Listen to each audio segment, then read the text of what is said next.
Hello, hi నాన్న. నేను మీ అన్న హిస్టరీ రఫీ సార్ని. హక్కుల కోసం, అదే పరిస్థితిలో బాధ్యతలు కూడా నిర్వర్తించడానికి ప్రతి అంశానికి ప్రతి వాళ్ళకి ఒక అసోసియేషన్ అంటూ ఉంది. బట్ ఈ ప్రైవేటుగా కోచింగ్ ఇన్స్టిట్యూట్లకి మాత్రం ఒక ఇన్స్టిట్యూట్ ఒక ఏమంటే ఒక అథెంటిసిటీ కానీ లేకపోతే ఒక అసోసియేషన్ కానీ లేదు.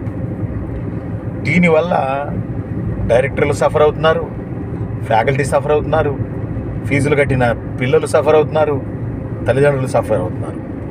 ఈ నేపథ్యంలో ఇన్ని రోజులకైనా 50 ఏళ్ల తర్వాత అయినా మన రవిపాల్ రెడ్డి గారి కృషితో, మన సయ్యద్ సార్ కృషితో ఈ రోజున ఒక 60 మంది కలిసి మన బాగలింగంపల్లిలో ఉన్నటువంటి సుందర విజ్ఞాన కేంద్రంలో కూర్చోవడం, మాట్లాడుకోవడం, ఇవన్నీ నాకు చాలా సంతోషం వేసింది. ఈ ఇనిషియేటివ్ ఇంకా ముందుకు తీసుకెళ్ళాలి. అంతిమంగా నేను చెప్పేది ఏంటంటే, మన దగ్గర జాయిన్ అయిన పిల్లలకి ఉద్యోగాలు రావాలి అనే మోటివేషనే ఈ అసోసియేషన్కి మూలం కావాలి. పిల్లలకి, బిడ్డలకి ఉద్యోగాలు రావాలి. ఆ ఉద్యోగాలు రావడానికి ఆ వెనక మనం చేయాల్సిన ఆ పనులకు సంబంధించి కానీ బాధ్యతలు, హక్కుల కన్నా దీంట్లో బాధ్యతలు ఎక్కువ.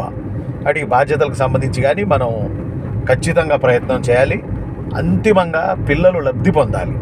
ఈ ఇనిషియేటివ్ తీసుకున్న మా సీనియర్ టాప్ ఫ్యాకల్టీ మా రవిపాల్ రెడ్డి గారు, అలానే మన కేజీహెచ్ ఇన్స్టిట్యూట్ డైరెక్టర్ సయ్యద్ గారు ఈ యొక్క ఇనిషియేటివ్ తీసుకున్నందుకు చాలా సంతోషం. ఇంకా ముందుకెళ్ళాలి.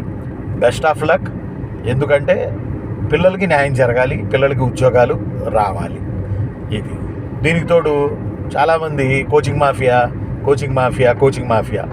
జాబు రాని పిల్లలు అదే అంటున్నారు, ప్రభుత్వాలు అవే అంటున్నాయి డైరెక్ట్గా కోచింగ్ మాఫియా అని.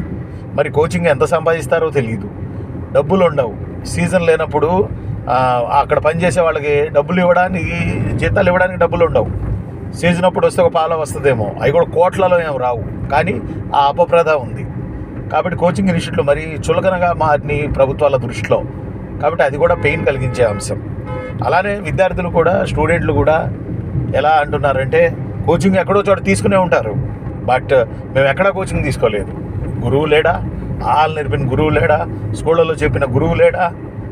అలానే గవర్నమెంట్ ఇన్స్టిట్యూట్లో బీసీ స్టడీ సర్కిల్ కావచ్చు, ఎస్సీ స్టడీ సర్కిల్ కావచ్చు, ఇంకోటి కావచ్చు, వాటి కోచింగ్ తీసుకునే ఉంటారు వాళ్ళు. బయటకు వచ్చి మేము కోచింగ్ తీసుకోలేదు, జాబ్ రాగానే వాళ్ళ విధి విధానాలు కూడా మారిపోతున్నాయి. గురువు కనపడినా కనీసం పట్టించుకోని పరిస్థితి. కాబట్టి గురువు ఇంపార్టెన్స్ని మనమే పెంచుకోవాలి. ఈ అసోసియేషన్ ద్వారా బాధ్యత ప్లస్ గురువు హోదా, వాల్యూ, ఇవి మనమే పెంచుకోవాలి. అందువల్ల రవిపాల్ రెడ్డి గారు, సయ్యద్ గారు ఇనిషియేటివ్ తీసుకున్నందుకు థ్యాంక్ యూ వెరీ మచ్. ఇలాగే ముందుకెళ్ళాలని బెస్ట్ ఆఫ్ లక్ చెప్తున్నా. ఇంకా మరింత నిర్మాణాత్మకంగా 10 మంది కూర్చొని ఆలోచించి ఇంకా నిర్మాణాత్మకంగా దీన్ని ముందుకు తీసుకెళ్లాలని కోరుకుంటూ, నేను మీ అన్న హిస్టరీ రఫీ సార్ని. Thank you very much.